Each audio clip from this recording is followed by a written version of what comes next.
Rahul Gandhi tweet చేశారు. కులగణన ఆధారంగా సామాజిక న్యాయం కోరుతున్నామని చెప్పారు. కాంగ్రెస్ ధర్నాకు రాష్ట్రపతి స్పందిస్తారని ఆశిస్తున్నానని అన్నారు. బీసీ బిల్లును రాష్ట్రపతి ఆమోదిస్తే గొప్ప ముందడుగవుతుందని తెలిపారు. ఈ పోరాటం తెలంగాణ కోసమే కాదని దేశంలోని అణగారిన వర్గాల అందరి కోసమని రాహుల్ అన్నారు.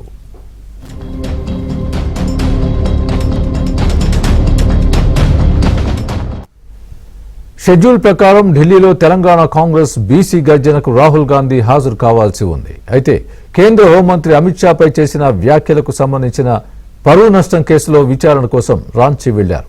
ఈ కేసులో ఆయనకు జార్ఖండ్లోని ప్రజా ప్రతినిధుల కోర్టు బెయిల్ మంజూరు చేసింది.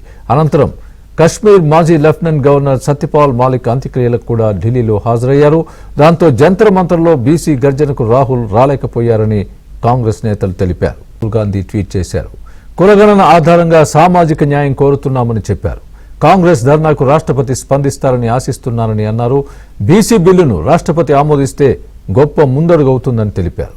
ఈ పోరాటం తెలంగాణ కోసమే కాదని దేశంలోని అణగారిన వర్గాల అందరి కోసమని రాహుల్ అన్నారు.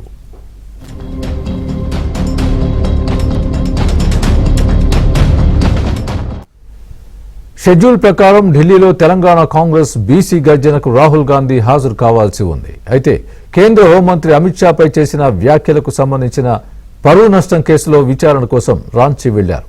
ఈ కేసులో ఆయనకు జార్ఖండ్లోని ప్రజా ప్రతినిధుల కోర్టు బెయిల్ మంజూరు చేసింది. అనంతరం కశ్మీర్ మాజీ లెఫ్టినెంట్ గవర్నర్ సత్యపాల్ మాలిక్ అంత్యక్రియలకు కూడా ఢిల్లీలో హాజరయ్యారు. దాంతో జంతర్ మంతర్లో బీసీ గర్జనకు రాహుల్ రాలేకపోయారని కాంగ్రెస్ నేతలు తెలిపారు.